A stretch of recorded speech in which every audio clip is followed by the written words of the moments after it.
अस्सलाम वालेकुम। दुरूद शरीफ पढ़ लें।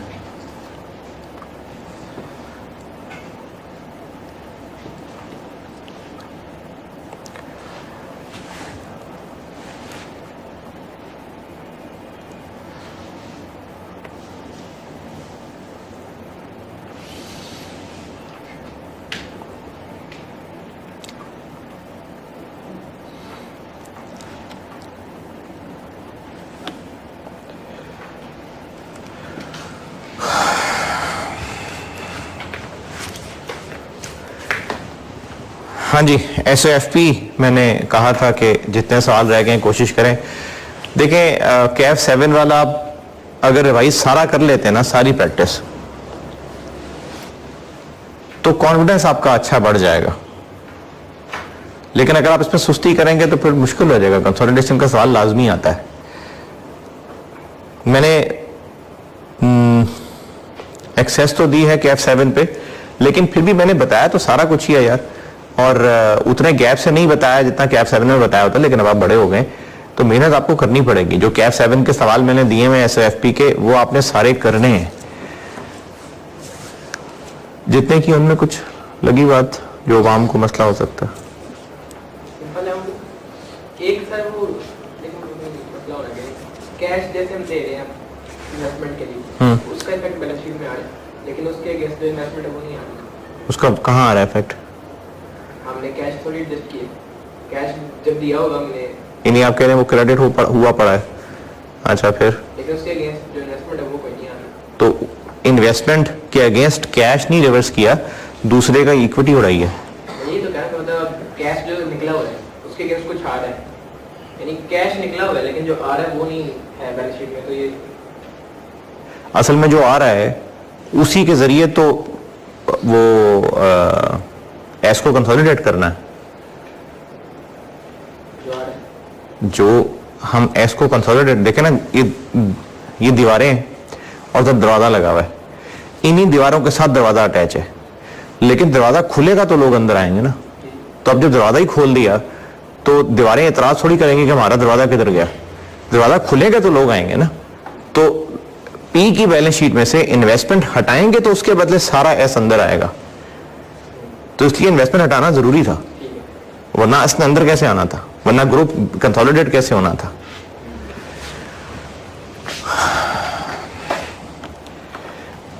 SOFP पे मैंने बात टोटली खत्म करके उसका सवाल भी करा दिया था, खुद भी बोर्ड पे कर दिया था। उसकी बैलेंस शीट कहाँ तक आप खुद बना लीजिएगा, तो उसमें कोई एतराज नहीं।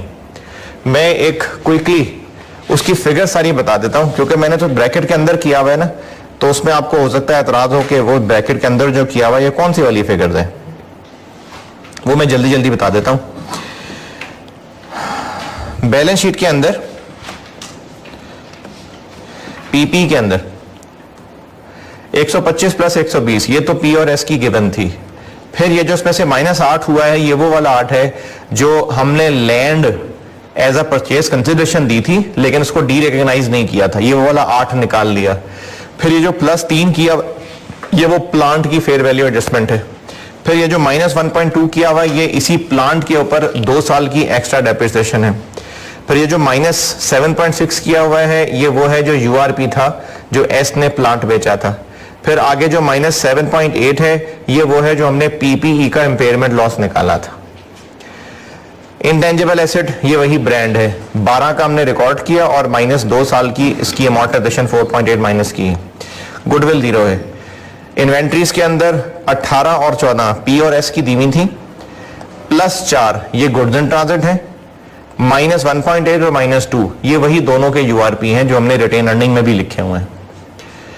अदर रिसीवेबल्स, ये 11 और 8 दिया हुआ था। डिविडेंड रिसीवेबल यकीनन इसके अंदर ही होगा।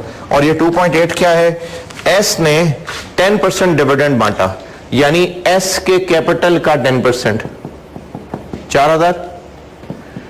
इस 4000 में से 70% पी को मिला है, 30% बाकियों को मिला होगा।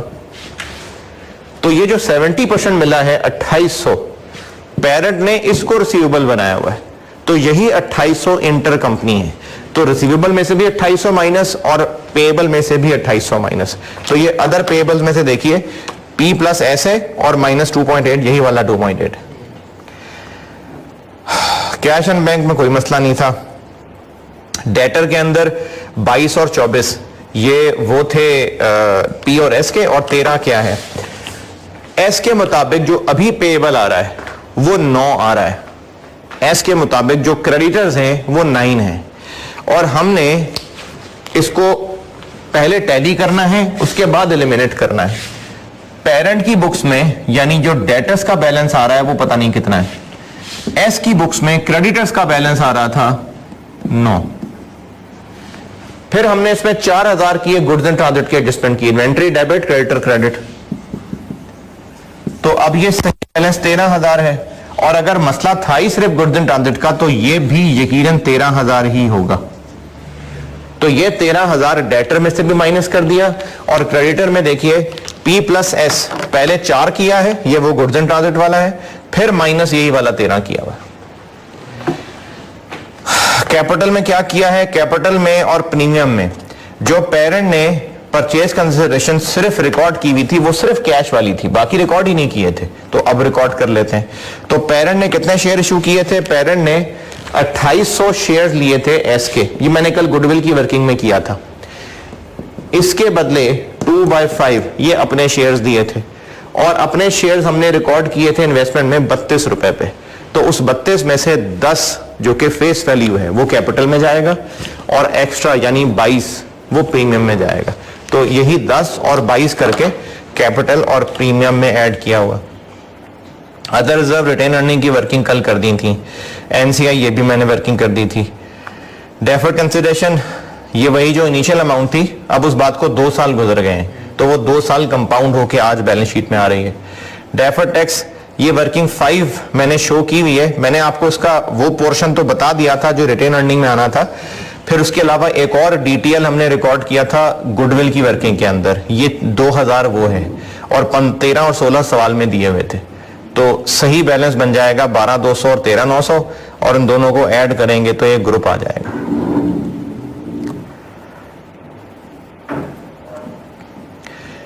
करंट लायबिलिटीज क्रेडिटर्स थे वो बता दिए। कंटिंजेंट कंसिडरेशन अब हमने अगले महीने दे देने हैं पैसे, तो जब अगले महीने दे ही देने हैं तो ये करंट लायबिलिटी है, तो इसलिए ये करंट लायबिलिटी में आ गया। ये बैलेंस शीट। ये जब हम इन्वेस्टमेंट करते हैं जी, तो डेबिट हम फेयर वैल्यू से करते हैं या IFRS 9 नहीं ना लग रहा है इस पे, ये IFRS 3 लग रहा है। मतलब अलग जब पी अपनी बनाई होगी फेयर वैल्यू ऑफ इन्वेस्टमेंट पे की होगी। हाँ, डेबिट, तो क्रेडिट उसने अपने एसेट की फेयर वैल्यू। असल में चूंकि ये एक्विजिशन है ना, और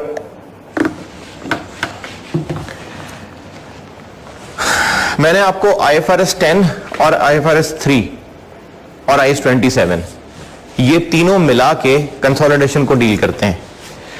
फिर एक IAS है IFRS 11 और IAS 28, ये इक्विटी मेथड को डील करते हैं।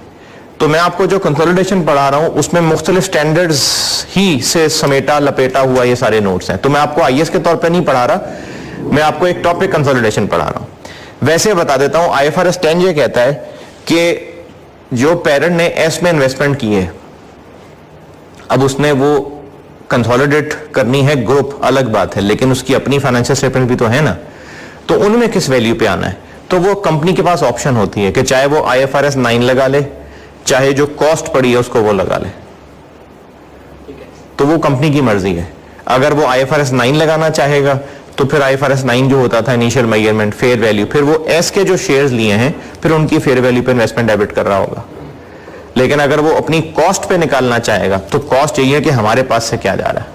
अगर उसने IFRS 9 लगाया तो फिर उसने हो सकता है उसको कोई इनिशियल गेन लॉस भी हो गया तो वो भी रिवर्स होगा, वो रिवर्स होगा। अब ये सवाल बाकी भी सुन लें।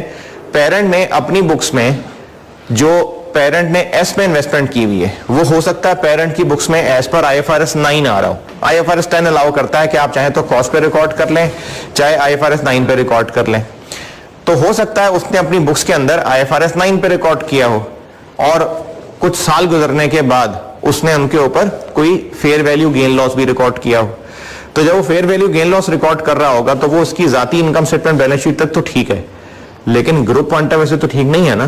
तो ग्रुप पॉइंट ऑफ व्यू से फिर हम उसको रिवर्स कर देते हैं, दोनों इनिशियल वाला भी और बाद वाला, मतलब जो भी फेयर वैल्यू गेन रिकॉर्ड किया है वो सब रिवर्स कर देते हैं, यानी इन्वेस्टमेंट में से भी खत्म और जो उसने ओसीआई में डाला हुआ है वहां से भी खत्म। ये मेरे ख्याल में लिख देनी चाहिए मुझे नोट्स में बात। ये ना आपको जो नोट्स दिया ना उसमें लिख लें ये बात, जो आपने अपने जो मैंने एसओएफपी के और एसओसीआई के नोट्स दिए हैं, आप उनमें बात कहीं पेंसिल से लिख लें। ये बात आप लिख लें कि अगर पेरेंट ने ऑलरेडी अपनी बुक्स के अंदर इन्वेस्टमेंट इन एस इसको आईएफआरएस 9 के मुताबिक रखा हुआ है, तो फिर वो जो जो उसने एक fair value gain loss record किया वो सब रिवर्स करे।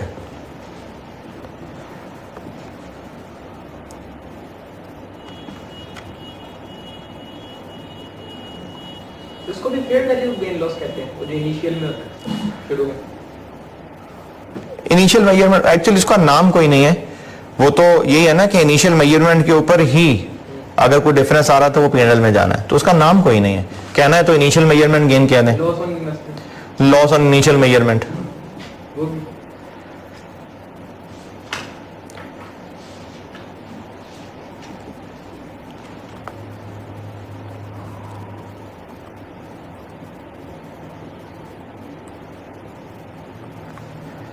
ये लिख लेना बात अपने पास। ये जो मैंने की है कि जो पेरेंट ने ऑलरेडी अपने पास इन्वेस्टमेंट रिकॉर्ड की हुई है वो रिवर्स करनी पड़ेगी। अभी महसूस हो रहा था कहते हैं? लेकिन निकले था।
एसओसीआई पे आते हैं।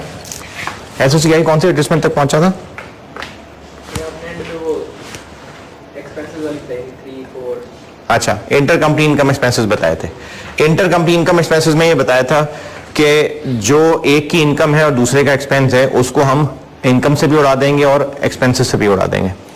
इसकी मिसालें मैंने सेल्स कही थी, इसकी मिसाल मैंने मैनेजमेंट सर्विसेज कही थी, इसकी मिसाल मैंने इंटरेस्ट कहा था, और इसके लिए मैंने कहा था एडजस्टमेंट नंबर 3 4 और 9। चलें एक दो और आसान सी देखते हैं।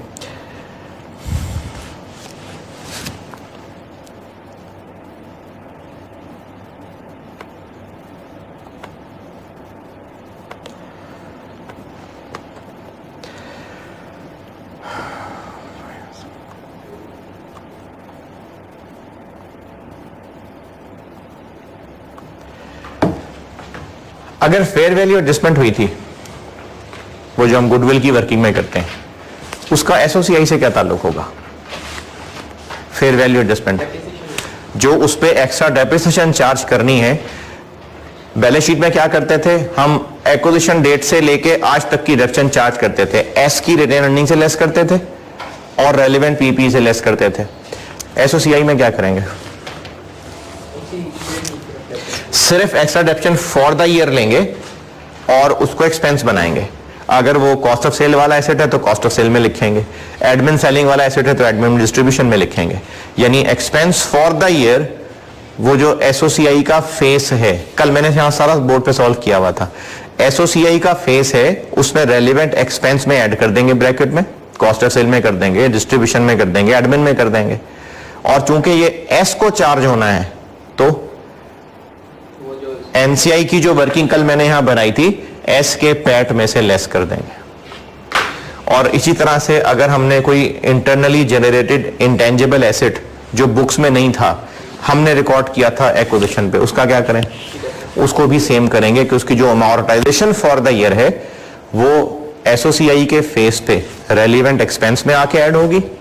और चूंकि ये एस को चार्ज होना होता है, आप याद रखिएगा जो जो कुछ हम एस की रिटेन अर्निंग से ऐड लेस करते थे ना, वही यहां पर भी होना है, लेकिन बस यहां फॉर द ईयर होना है। तो एस के पैट में, एनसीआई की वर्किंग में एस के पैट में से लेस कर देंगे। ये मैंने आपको एडजस्टमेंट नंबर 6 बता दी है।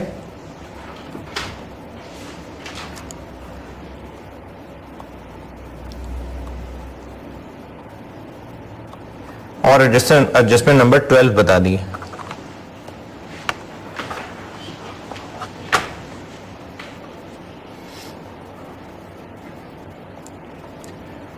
एडजस्टमेंट 6 और एडजस्टमेंट 12 ये पढ़ लें।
हाँ जी ये इंटरकंपनी सेल वाली जी जी इसमें सेल वैल्यू सेल में से निकालनी है कॉस्ट ऑफ सेल।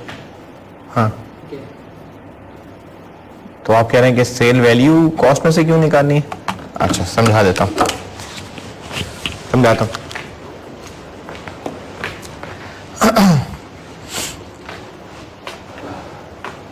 बाकी जो भी बताएं वो ओके। ये ना कुछ आसान आसान मैं पहले जरा टपा लूं, फिर थोड़ी सी जो टेक्निकल है वो समझाता हूं बोर्ड पे। एस ने इस साल जो डिविडेंड डिक्लेयर किया तो पेरेंट उसको रिकॉर्ड करेगा, डिविडेंड रिसीवेबल डेबिट और dividend income credit. Group point of view से वो कोई इनकम है लेकिन पेरेंट की अदर इनकम में तो आ रही है, क्या करें? क्या करें? निकाल दें। तो पेरेंट की अदर इनकम में से निकाल देंगे। ये मैंने आपको एडजस्टमेंट नंबर 10 बता दिए।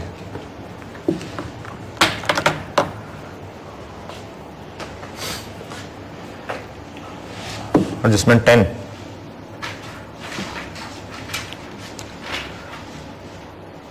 अच्छा, एक दो और आसान से सुन लें।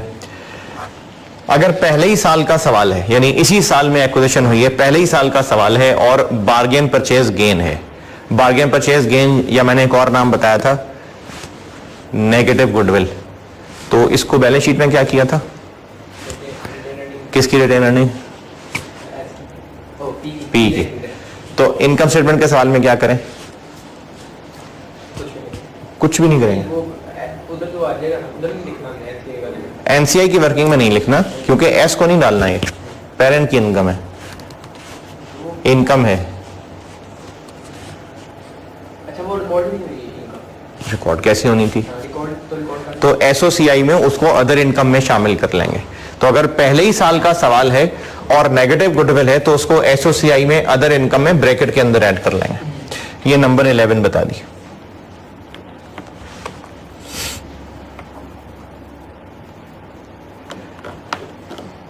ये 10 आपने बताई डिविडेंड वाली, जी जी इसको बस डिविडेंड में से निकाल दें। जी, बस दूसरा फैक्ट कोई नहीं है, क्योंकि एस के लिए तो ये एक्सपेंस नहीं ना होता है, एस ने तो रिटेन अर्निंग बांटी होती है, तो एस ने रिटेन अर्निंग्स बांटी होती हैं, एसओसीआई में थोड़ी आ रहा होता है एस के, सिर्फ पी के एसओसीआई में आ रहा था, सिर्फ पी के अदर इनकम में आ रहा था बस, तो वहां से निकाल देंगे। लेकिन उसके बस कैश पड़ा हुआ है बैलेंस शीट, तो क्या हुआ? डबल इफेक्ट रिकॉर्ड हुआ अगर सिंगल उड़ा दिया हमने। बैलेंस शीट में इसका इफेक्ट नहीं जाता, क्योंकि पेरेंट की रिटेन अर्निंग्स में शामिल है, शामिल रहता है, एस की रिटेन अर्निंग से निकला हुआ निकला रहता है, कोई बात नहीं। नहीं भी निकाला तो बैलेंस शीट से कहाँ निकाला? रिटेन अर्निंग से कहाँ निकाला था? प्रॉफिट में से निकाल लिया, रिटेन अर्निंग से तो नहीं ना निकाला, प्रॉफिट से निकाल दिया हमने। रिटेन अर्निंग से तो नहीं निकाला ना, जब बैलेंस शीट पड़ी थी रिटेन अर्निंग से निकाला था। नहीं, मैं कहने का मतलब है कि ये प्रॉफिट रिटेनिंग में जाए। नहीं,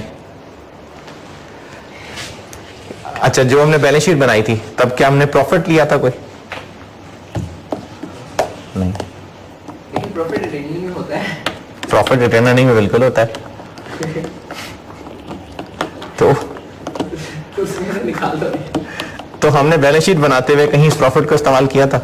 ये किया था रिटेन अर्निंग जब मैं दी यार उसके अंदर प्रॉफिट है ना, तो हमने वो ग्रुप रिटेन अर्निंग उठाई थी, क्या हमने पी की बुक्स में से निकाल देनी है जाके, या कंसोलिडेशन एडजस्टमेंट है?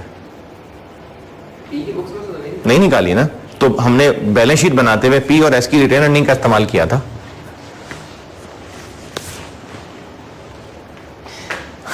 नहीं, ये बात समझ नहीं आ रही मुझे कि निकल रहा है यहाँ से निकल रहा है। क्या हमने ग्रुप बैलेंस शीट बनाते हुए ग्रुप एसओसीआई से प्रॉफिट उठा के रिटेन अर्निंग में ऐड किया?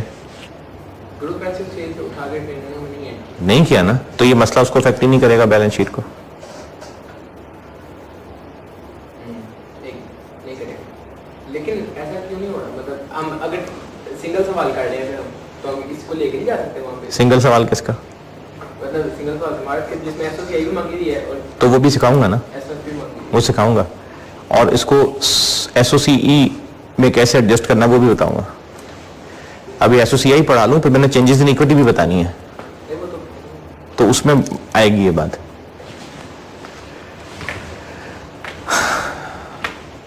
सवाल ये पूछा था अरसलान ने कि हमने एडजस्टमेंट नंबर 10 में पेरेंट की अदर इनकम में से ऑर्डिनरी डिविडेंड निकाल दिया, तो उसका दूसरा फैक्ट किधर है? तो कोई बात है, कोई दूसरा फैक्ट नहीं है, कोई नहीं है दूसरा फैक्ट। हम बैलेंस शीट में जब बैलेंस शीट बना रहे थे तो डिविडेंड की कोई एडजस्टमेंट की थी रिटेन अर्निंग में? नहीं, तो बस कुछ नहीं। बाकी जो यहां अदर इनकम से निकाल दिया उसका क्या होगा वो मैं आपको जब चेंजेस इन इक्विटी बताऊंगा आज, तो उसमें फिर ये बात कवर होगी। एडजस्टमेंट नंबर 10, 11, 12, हाँ 13 देख लें। 13 क्या है कि वो जो हमने कंटिंजेंट लायबिलिटी जी जी सर ये जो हमें पिछले साल भी रिटेन अर्निंग गिवन है, जी जी, उसमें अगर हम इस साल का कोई जो कंसोलिडेशन से प्रॉफिट निकालें, ये थोड़ी जल्दी पूछ रहे हो सवाल, ये भी आ जाएगा जब मैं चेंजेस इन इक्विटी पढ़ाऊंगा तो कवर हो जाएगा। एस के कोई कंटिंजेंट लायबिलिटी थी जो उसकी बैलेंस शीट में नहीं थी, लेकिन हमने एक्विजिशन डेट पे उसको इज्जत दी है, तो उसकी सब्सिक्वेंट हमने क्या पढ़ी थी बैलेंस शीट में के तौर पे रिजल्ट कर दिया।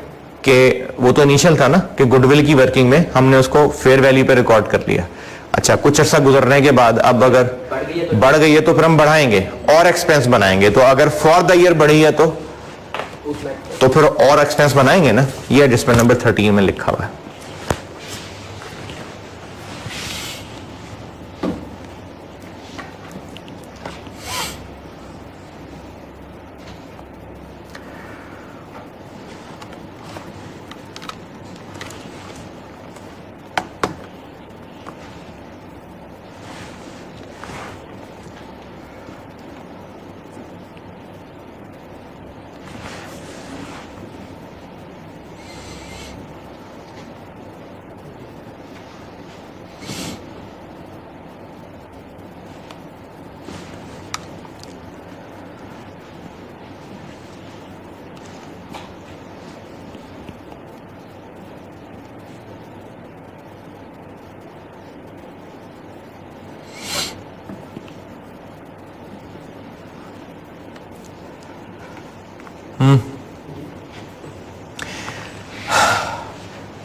नॉन कैश कंसिडरेशन में एक हमने पढ़ी थी कि शेयर एक्सचेंज करते हैं, तो उसका एसोसिएट से तो ताल्लुक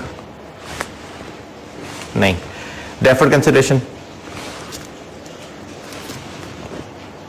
डेफर्ड कंसिडरेशन, डेफर्ड कंसिडरेशन, बाद में कैश देना, हाँ, तो उसकी क्या अकाउंटिंग की थी बैलेंस शीट में? बाद में कैश देना, तो कैश देना बाद डेफर्ड कंसिडरेशन की बैलेंस शीट में क्या अकाउंटिंग की थी? गुडविल की वर्किंग में उसको एक्विजिशन डेट की प्रेजेंट वैल्यू लिया था, अच्छा वो उस पे फिर टाइम गुजरता जाएगा तो उस पर फाइनेंस कॉस्ट डाली थी ना। डेफर्ड कंसिडरेशन की बात कर रहा हूं।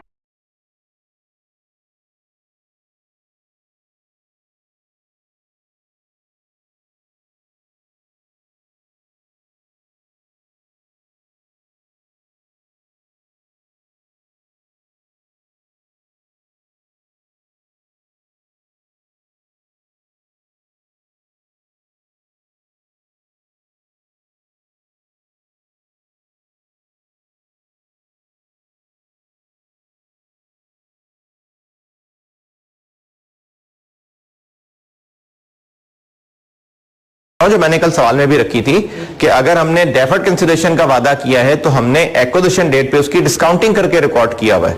अब उसको टाइम गुजरने के साथ साथ बढ़ाना है, तो वो जो एक्सपेंस फॉर द ईयर बनना है वो फाइनेंस कॉस्ट में आएगा। तो एसओसीआई में फाइनेंस कॉस्ट में उसका एक्सपेंस फॉर द ईयर आ जाएगा। ये एडजस्टमेंट नंबर 14 है।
जी, कंटिंजेंट कंसिडरेशन का कोई काम? उस पर भी ऐसे ही है। फेयर वैल्यू अगर चेंज होगी फॉर द ईयर तो जो फॉर द ईयर में चेंज आ जाएगी वो एक्सपेंस बन जाएगा। तो एडजस्टमेंट नंबर अगली 15 में पढ़ लें।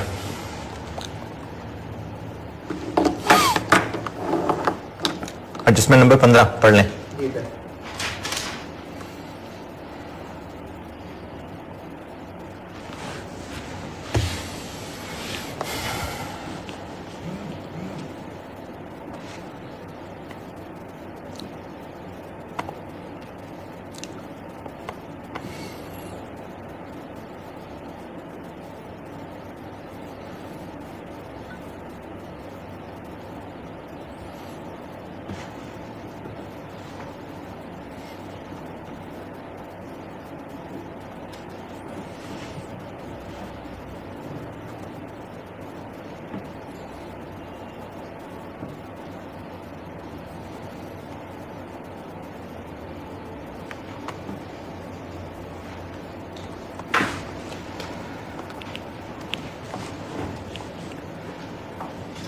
हाँ जी,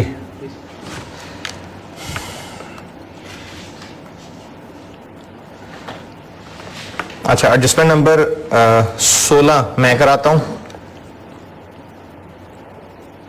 यानी मैं बोर्ड पे कराता हूं। उसके अलावा बाकी क्या रहेगी देखो जरा। Tax definite. Defer tax, defer tax देखें 17 नंबर। ये हम कल बैलेंस शीट वाले सवाल में भी कर चुके कि हम जितनी एडजस्टमेंट्स कर रहे हैं, और अगर सवाल में टैक्स रेट दिया हुआ है तो फिर अगर इनकम एक्सपेंस चेंज कर रहे हैं तो फिर डेफर टैक्स भी चेंज होगा। तो जो एडजस्टमेंट्स हम एस में कर रहे हैं उन पे भी डेफर टैक्स आएगा, और जो पी में कर रहे हैं उन पे भी आएगा, जैसे मैंने कल वो रिटेन अर्निंग करते हुए किया भी था। तो इनको क्या ट्रीट करें जो फॉर द ईयर पे टैक्स बनता है? टैक्स एक्सपेंस में वो जो पीबीटी के नीचे टैक्स एक्सपेंस आ रहा है,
है ना, उसमें मजीद शामिल कर लें। हो सकता है प्लस, हो सकता है माइनस, तो इसलिए मैं लेस करने की बजाय कह रहा हूं कि उसमें शामिल कर लें। जहां तक पी की एडजस्टमेंट्स का ताल्लुक है वो तो टैक्स एक्सपेंस में आ गया बस। जहां तक एस सी एडजस्टमेंट्स का ताल्लुक है तो वो टैक्स एक्सपेंस में तो आएगा ही आएगा, उसके अलावा एनसीआई की वर्किंग में एस के पैट में भी एडजस्ट होगा। ये आपके वाले प्रिंट में वहां राइट में भी पी लिखा हुआ है, जो 2 डब्बे बने हुए ना नंबर 17 में, उसमें राइट वाले पे क्या लिखा हुआ है देखो, defer tax on fees adjustment. तो ये एस है।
अच्छा जी, चले शुरू की रह गई कोई एडजस्टमेंट्स, हम उन पे आते हैं।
पी ने कुछ चीजें 8,000 की खरीदी और 10,000 की एस को बेच दी।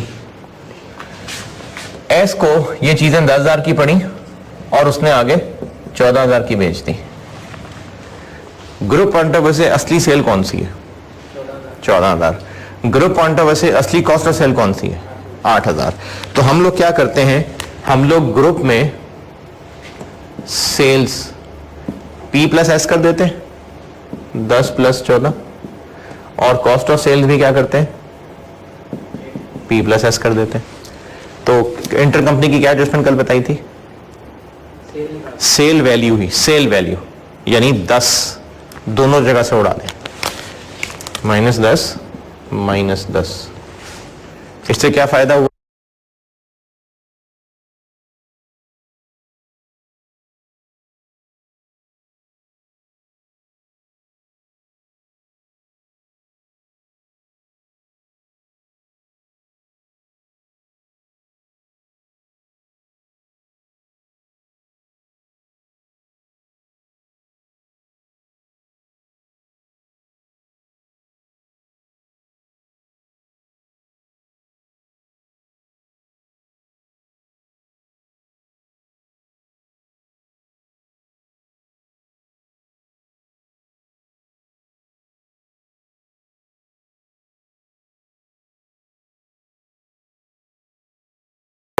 वो जो बीच में एक फालतू की सेल परचेज आ रही थी वो कैंसिल हो गई, और अब ग्रुप वाले कॉलम में जो असली वाली फिगर्स हैं, यानी असली वाली सेल 14, असली वाली कॉस्ट ऑफ सेल यानी 8। ये पूछा था आपने ना। तो सेल, इंटर कंपनी सेल में सेल वैल्यू ही को यहां से और यहां से उड़ाना है, सेल वैल्यू को ही, सारी बिक गई है तब यहाँ चाहे सारी बिकी हैं चाहे थोड़ी बिकी हैं, सारी सेल उड़ा सारी सेल उड़ा दें। लेकिन अब तो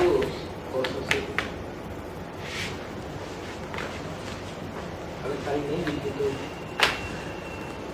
चाहे सारी बिकी हैं चाहे सारी नहीं बिकी हैं, सेल वैल्यू दोनों जगह से उड़ जाएगी। ये रीजन है उसकी। यहां तक ओके? अगर सारी नहीं बिकी के अलावा ओके। अगर कुछ बच गई हैं,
लेट्स से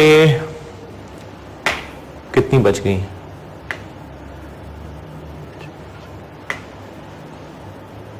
40% बच गई, यानी पेरेंट ने जो बेची थी इनमें से अभी 40% बच गई। तो होगा क्या कि एस के पास कॉस्ट ऑफ सेल्स 6000 आ रही होगी ना, और उसने ये 40% चीजें लेट से 9000 की बेच दी। तो अब कॉस्ट ऑफ सेल में क्या आ रहा है?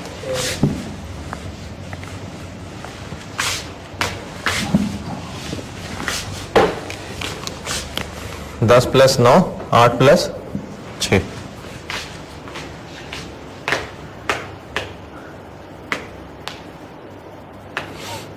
यहां तक।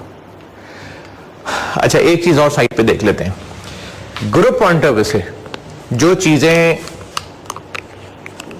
खरीदी गई थी 8000 की, वो सारी आगे बिक गई। कितनी बिकी हैं? यानी 8000 में से 60%, यानी इतनी कॉस्ट वाली चीजें बिकी हैं, बाकी नहीं बिकी। तो सही कॉस्ट ऑफ सेल ग्रुप वाले कॉलम में कितनी आनी चाहिए फिर अल्टीमेटली? 48 ना। तो देखते हैं आ रही है कि नहीं आ रही। जो पेरेंट ने 8000 की चीजें खरीदी थी वही है ना जो ग्रुप ने खरीदी है, क्योंकि ग्रुप की परचेज तो वही है। जो उसने 10,000 की एस को बेची वो थोड़ी ग्रुप की परचेज है, ग्रुप की परचेज तो ये है। इसी तरह ग्रुप की सेल्स क्या है? तो देखते हैं कि हमारी कंसोलिडेशन प्लस माइनस से एंड रिजल्ट ये अचीव होता है कि नहीं होता। अगर हम सही प्लस माइनस कर रहे हैं तो ग्रुप की सेल्स 9000 आनी चाहिए और कॉस्ट ऑफ सेल 4800 आनी चाहिए। देखते हैं।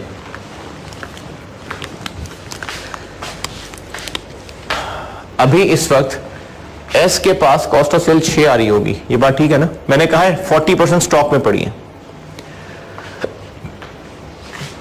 इंटर कंपनी सेल कितनी है? 10,000। 10,000 इंटर कंपनी है। मैंने कहा दोनों जगह से उड़ा दें। फिर मैं वही कह रहा हूं, दोनों जगह से उड़ा दें। स्टिल मैं अभी अपनी बात पे कायम हूं, दोनों जगह से उड़ा दें।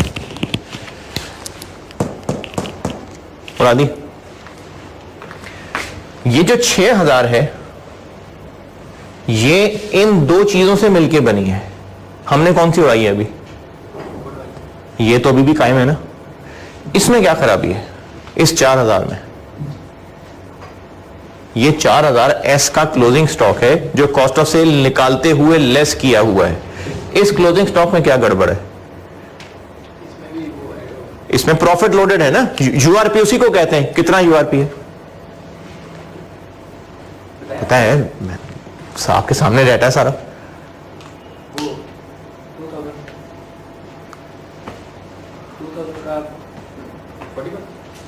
800 यूआरपी शामिल है इसमें। 800 यूआरपी शामिल है।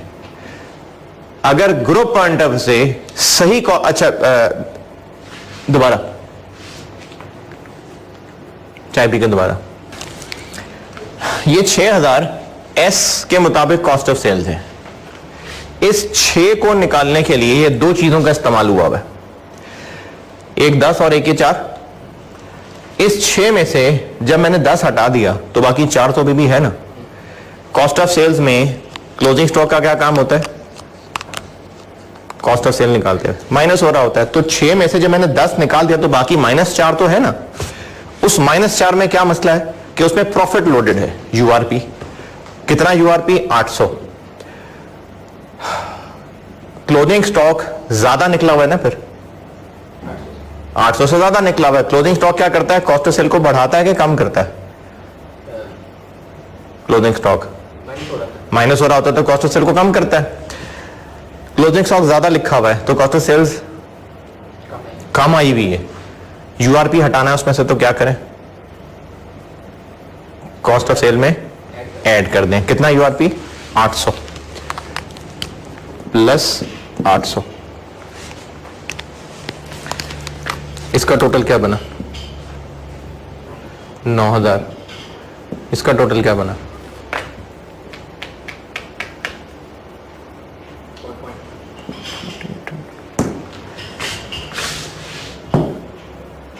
तो यूआरपी का क्या ट्रीटमेंट हुआ फिर? कॉस्ट ऑफ सेल में ऐड कर दें। ये 10 माइनस करने से ग्रुप के जीपी पे फर्क पड़ेगा?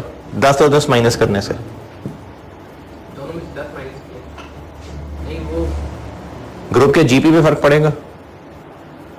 सेल में से भी 10 निकाल दिया, कॉस्ट ऑफ सेल्स में भी 10 निकाल दिया, नहीं पड़ेगा ना। ये बात कल की थी मैंने कि इंटर कंपनी एक्सपेंसेस इनकम खत्म करने से प्रॉफिट पे फर्क नहीं पड़ेगा, तो कोई फर्क नहीं पड़ेगा। 10 उधर से भी माइनस हो रहा है, इधर से भी माइनस हो रहा है, लेकिन यूआरपी से तो फर्क पड़ेगा ना, क्योंकि हम कॉस्ट ऑफ सेल को बढ़ा रहे हैं, प्रॉफिट कम हो जाएगा। अगर पी सेलर है तो बस कॉस्ट ऑफ सेल में ऐड, लेकिन अगर एस सेलर था तो एनसीआई की वर्किंग में एस के पैट में से भी जाके लेस करना। तो गुड्स पे यूआरपी अगर पी सेलर है चाहे एस सेलर है, कॉस्ट ऑफ सेल्स में ऐड, और अगर एस सेलर है तो एक और काम करना है, और वो है एनसीआई की वर्किंग में एस के पैट में से लेस करना है। ये मैंने आपको एडजस्टमेंट नंबर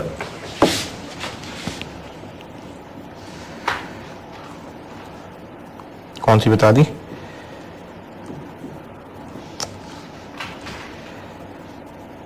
एडजस्टमेंट नंबर मैंने आपको 5 बता दी। एडजस्टमेंट नंबर 5 देख लें।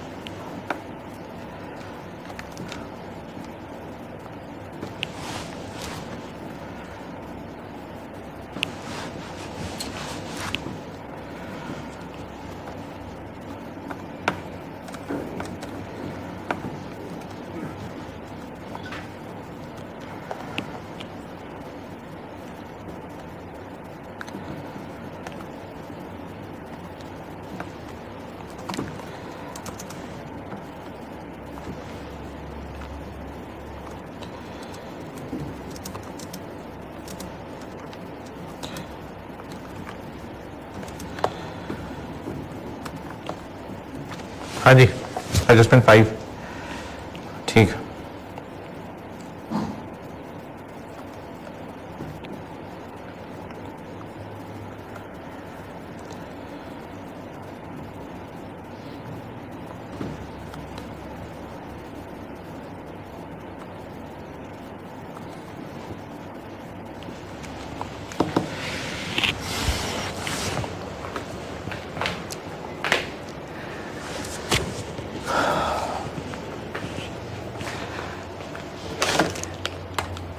अगर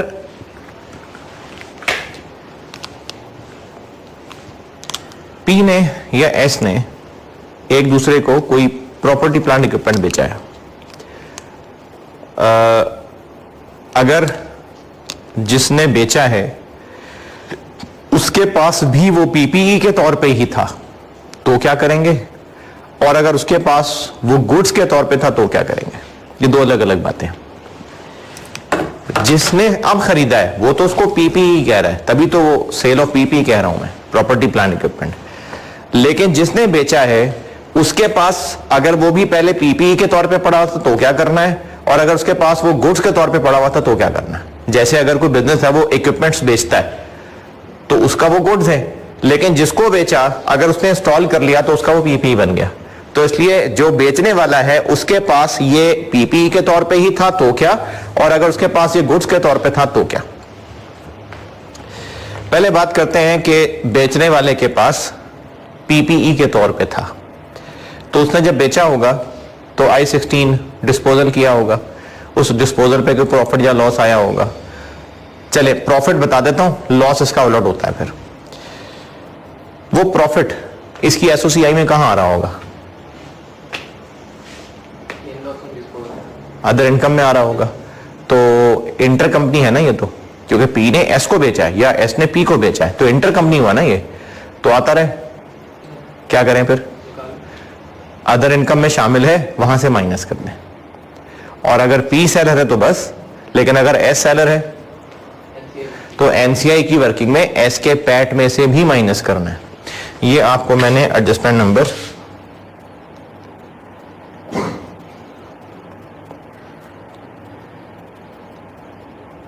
7 बताई है, और उस 7 में आप देखेंगे तो 1 और 2 दो अलग अलग बनाए हुए मैंने। 7 में 1 और 2 अलग अलग बने हुए। 1 क्या है कि अगर ये बेचने वाले की सेल्स थी प्रॉपर, और 2 है कि अगर ये बेचने वाले के लिए अदर इनकम थी। तो मैंने आपको भी 2 बताया है, ये 2 पढ़ ले।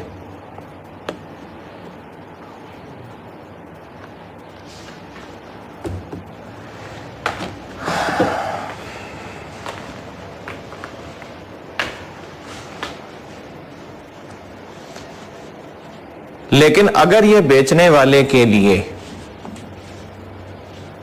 प्रॉपर सेल्स थी, गुड्स थी, तो बेचने वाले ने इसका बेचना सेल्स में रिकॉर्ड किया होगा।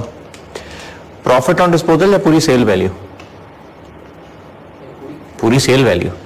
तो वो यहां कहीं सेल्स में आ रहा होगा, तो क्या करें?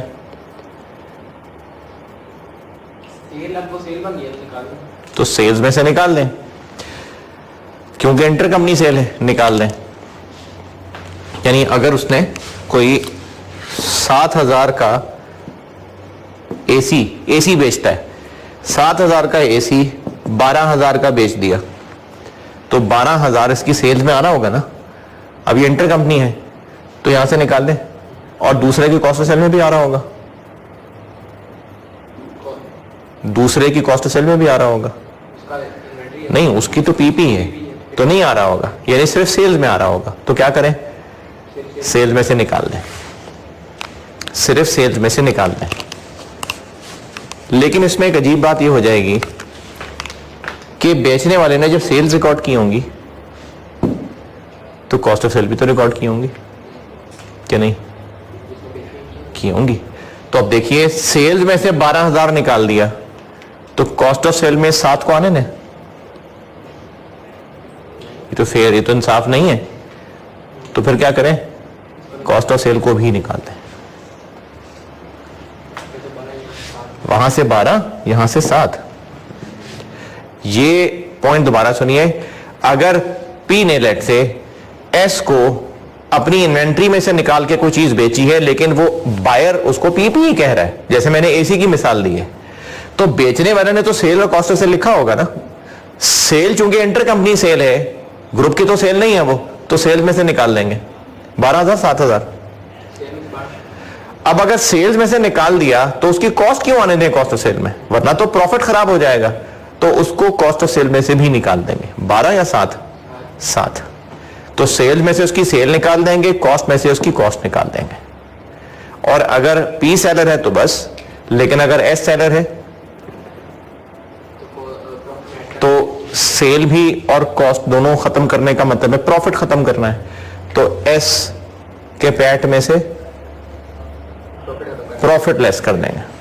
एनसीआई की वर्किंग में एस के पैट में से प्रॉफिट लेस कर देंगे जाके। ये अब 1 पढ़ लें आप।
क्या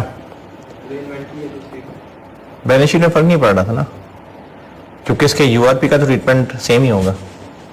अभी भी देखो नेट रिजल्ट वही निकला है, अदर इनकम में से भी प्रॉफिट निकला, और अगर सेल और कॉस्ट ऑफ सेल निकाल दें तो भी प्रॉफिट ही निकल रहा है इफेक्टिवली। तो बैलेंस शीट में फर्क नहीं था इस चीज का, और कॉस्ट से 7,000 माइनस कर दिया, तो इफेक्टिवली तो 5,000 ही निकला है ना। दो एंट्रियां खत्म की हैं, एक साइड दोनों एंट्री हैं, एक बड़ा कर लें एक साथ, हाँ, उसमें भी कुछ बच गया दरमियान, वो काट सकते हो।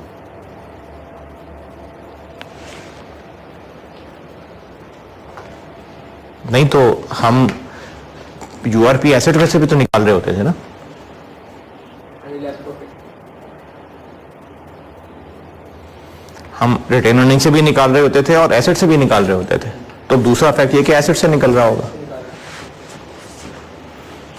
लेकिन मैंने भी यूआरपी नहीं कहा, मैंने भी प्रॉफिट कहा है। बैलेंस शीट में हम लोग यूआरपी लेते थे, यहां मैंने प्रॉफिट बोला है। क्यों? क्योंकि यहां पर अलग अलग प्रेजेंट हो रही हैं चीजें ना।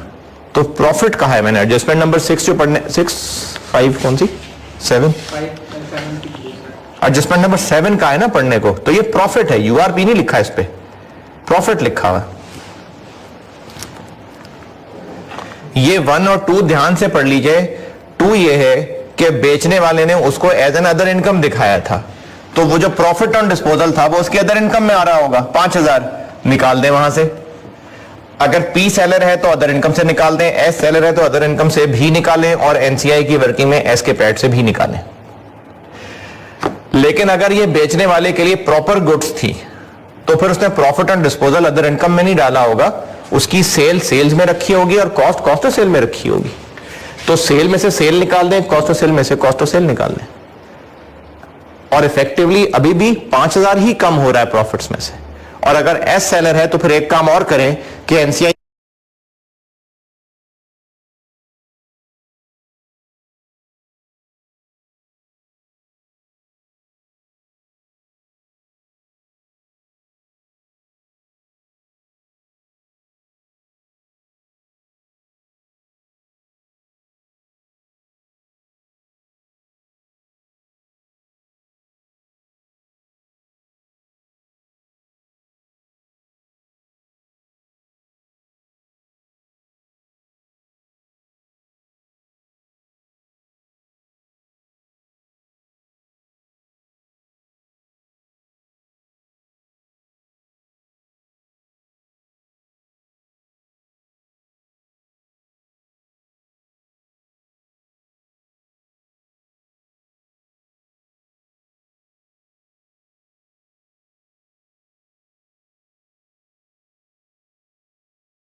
की वर्किंग में एस के पैट में से भी 5000 कम कर दें।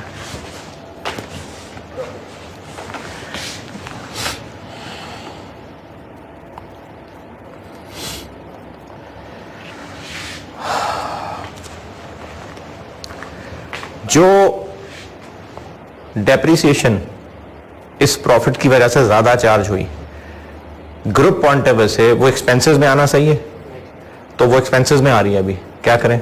निकाल दें। ये एडजस्टमेंट नंबर 8 बता दी। और मैंने आपको बैलेंस शीट में सिखा दिया था कि प्रॉफिट पे बेचा हुआ पीपीई जैसे जैसे डेप्रिशिएट होता जाएगा उसका प्रॉफिट रियलाइज होता जाएगा। तो अगर पेरेंट सेलर है तो इस excess depreciation for the year को एक्सपेंसेस में से निकाल लें।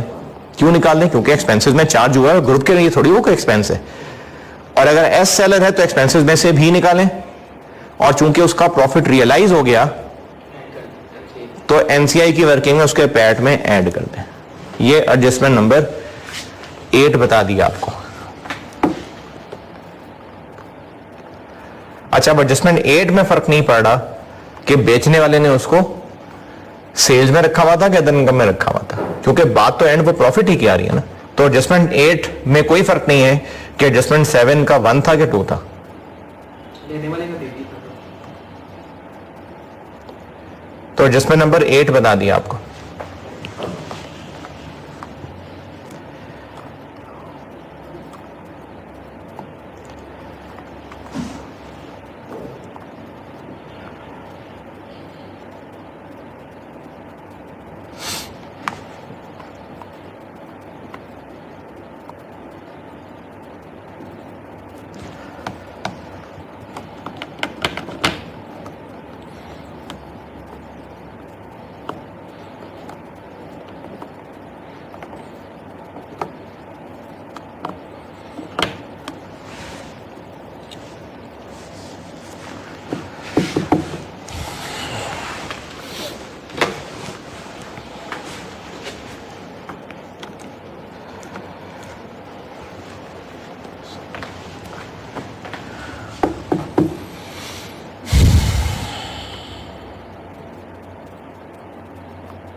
जी पढ़ लिया।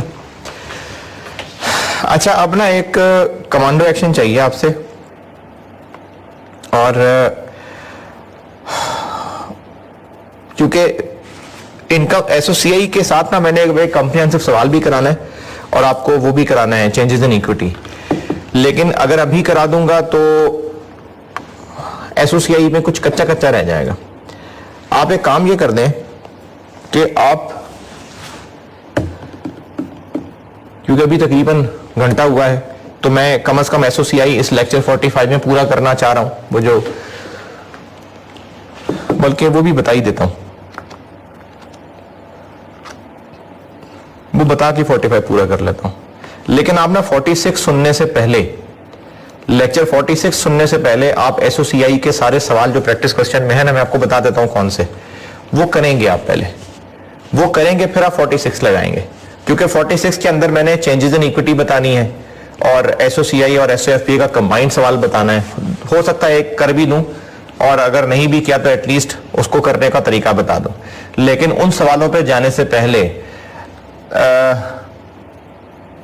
आई इनकरेज, आई रिक्वेस्ट कि अगर आप जो मैंने प्रैक्टिस क्वेश्चन आसान से बनाए हुए हैं पहले आप वो कर लें, चाहे जबानी देख लें, कम से कम एसओसीआई आपके नजरों के सामने से सवाल की शक्ल में गुजर जाए, सिर्फ ये ना लगे कि तो जबानी एडजस्टमेंट्स हो गई हैं।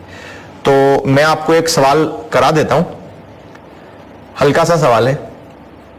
उस सवाल से मैं असल में आपको सिखाना ये चाह रहा हूं कि अगर हमने ड्यूरिंग द ईयर खरीदा हो तो क्या फर्क पड़ेगा। तो उसके बाद लेक्चर 46 लगाने से पहले आपने, मैं बता देता हूं, इन क्वेश्चंस में से 1 से लेके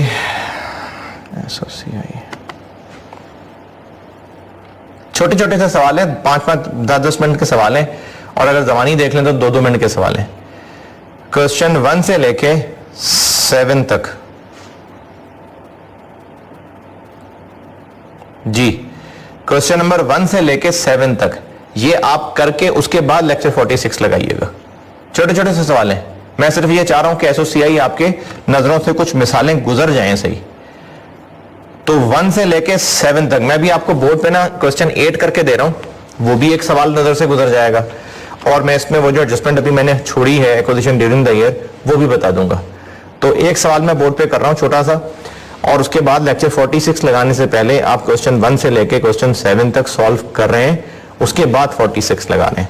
अभी आप ऐसा करिए, प्रैक्टिस क्वेश्चंस में से क्वेश्चन नंबर 8 पढ़ लें, जो मैंने भी अभी आपको जो सॉफ्ट कॉपी दी है, अभी तो मोबाइल लेके आए थे, उसमें क्वेश्चन 8 खोलो। ये जो मैंने प्रैक्टिस क्वेश्चंस दिए हैं इनमें से क्वेश्चन नंबर 8 खोल लीजिए।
सेल्स 140 और 120, cost of sales 75, 84, plus 84, distribution 13.5 और 9, एडमिन 7.2 और 12, फाइनेंस कॉस्ट 3 और 6, अदर इनकम 1.5 और 3.6, पीबीटी, टैक्स 11.2 और 3, पैट, अदर कम्प्रिहेंसिव इनकम है नहीं, और इसके नीचे प्रॉफिट एट्रीब्यूटेबल टू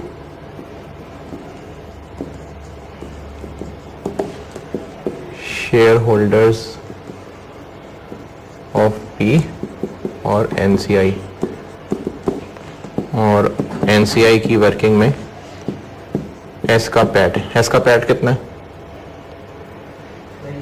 9.6। शेयर्स कब खरीदे हैं एस के? 1 नवंबर। और हम बैलेंस शीट या सॉरी एसओसीआई कब बना रहे हैं? कितना अर्सा पुरानी बात है?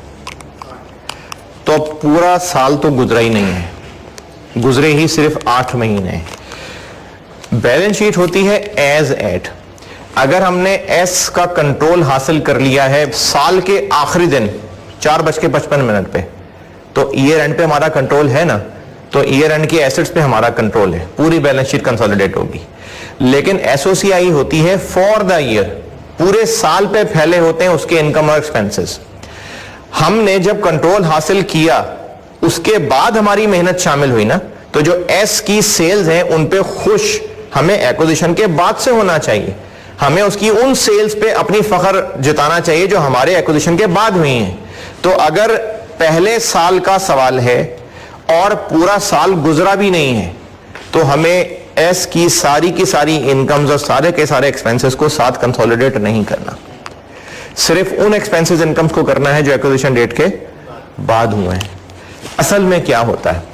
असल में यह होता है कि चूंकि सारा डाटा मौजूद है एस का, तो एक स्पेशल इनकम स्टेटमेंट बनाई जाती है पहले साल के लिए एक्विजिशन डेट के बाद की ट्रांजैक्शंस को लेके। लेकिन अगर सवाल में डाटा नहीं है और उम्मीद है कि नहीं होगा, तो हमें इस पूरे साल की इनकम स्टेटमेंट में से सिर्फ एक्विजिशन के बाद वाले टुकड़े लेने हैं। अगर तो डाटा होता जो कि असल में होता होगा, तो उस 8 महीने ही की ट्रांजैक्शंस लेके इनकम स्टेटमेंट बनाई जाती है। लेकिन अगर डाटा नहीं है जैसे सवाल है, तो मजबूरन फिर यह अज्यूम करना पड़ता है कि प्रॉफिट्स पूरे साल पे बराबर फैले हुए हैं, यानी सारे इनकम एक्सपेंसेस पूरे साल पे बराबर फैले हुए हैं। तो इस अजम्पशन पे अगर चलें तो एस की हर फिगर को 8 महीने का बनाने के लिए हमें साथ 8/12 करना पड़ेगा।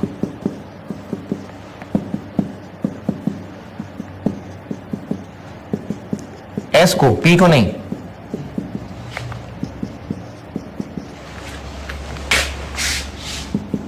इसको क्यों?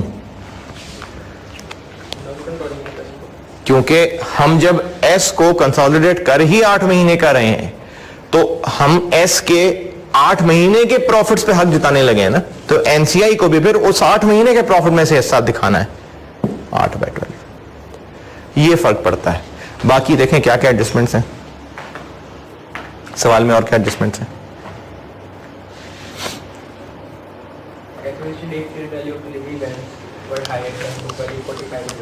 तो फेयर वैल्यू एडजस्टमेंट आ गई और इसकी फिर extra डेप्शन for the year charge होगी कितनी, 3 साल पड़े हुए इसके ऊपर 8 का। और इसको हम एक्सपेंस बनाते हैं और एस के पैट में से लेस करते हैं, extra depreciation. Fair value adjustment कितनी थी 45 और इसकी रिमेनिंग लाइफ कितनी थी, लेकिन हमें इसमें से 8 महीने चाहिए, 1000। और चूंकि ये डिस्ट्रीब्यूशन व्हीकल्स हैं तो ये यहां पर ऐड हो जाएगा।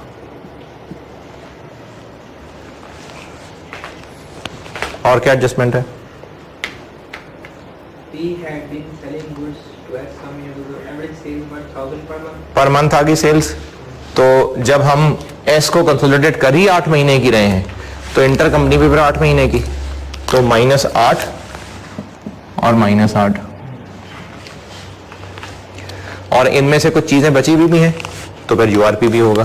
कितनी बची हुई है, Goods costing 2000 having sale value of 3000. One still तो यूआरपी कितना हो गया, 3000. 1000। जो बची हुई चीजें उन्हीं की बता दी है, उन्हीं की कॉस्ट और प्रॉफिट बता दिया, तो 1000 यूआरपी है। पी सेलर है, यूआरपी की क्या ट्रीटमेंट है, कॉस्ट ऑफ सेल में ऐड कर देंगे। और अगर एस सेलर होता तो यहां ऐड तो करते, यहां से लेस भी करते। पी सेलर है तो बस काफी। आगे बस नहीं यार, वो इम्पेयरमेंट लॉस वगैरह नहीं है कोई, हाँ मेरे ख्याल में तो था।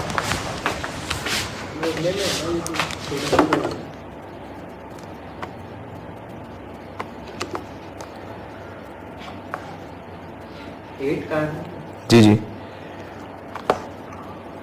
अच्छा ठीक है। तो बस ये अब आगे सेल्स क्लोज हो जाएंगी।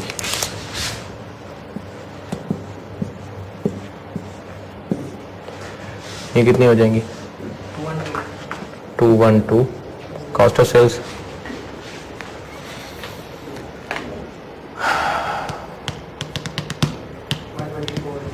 वन जीपी 88,000, डिस्ट्रीब्यूशन कॉस्ट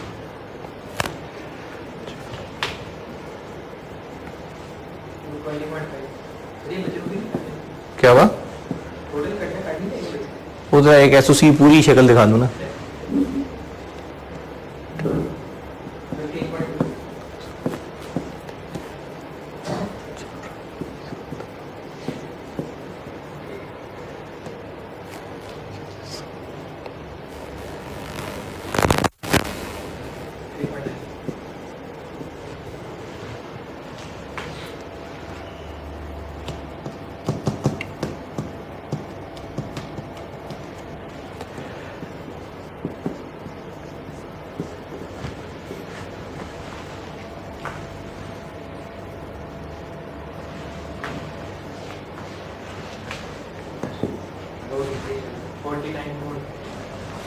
कितना 49,200.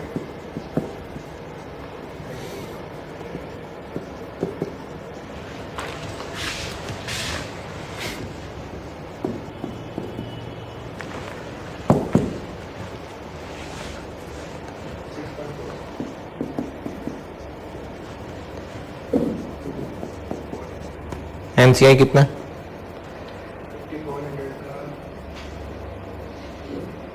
का 30%.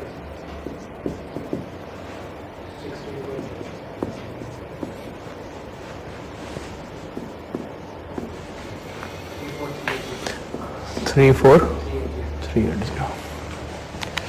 अब आप लोगों से गुजारिश ये है कि लेक्चर 46 लगाने से पहले, क्योंकि एसओसीआई खत्म करा दी मैंने, एक सिर्फ मैं चाह रहा हूं कि एसओसीआई का एसओएफपी वाले सवाल के, वो जो एसओएफपी में कल एक लेंथी सवाल कराया था ना, मैं उसी सवाल को एसओसीआई के लिए भी कराने लगा हूं ताकि आपको दोनों में लिंक पता चल जाए, और उसी सवाल से मैं आपको चेंजेस इन इक्विटी भी सिखाने लगा हूं।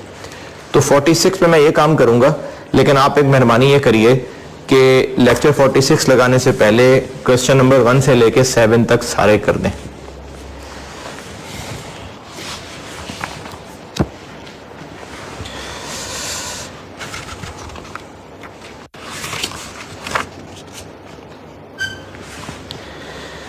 सही बुखारी में रिवायत है।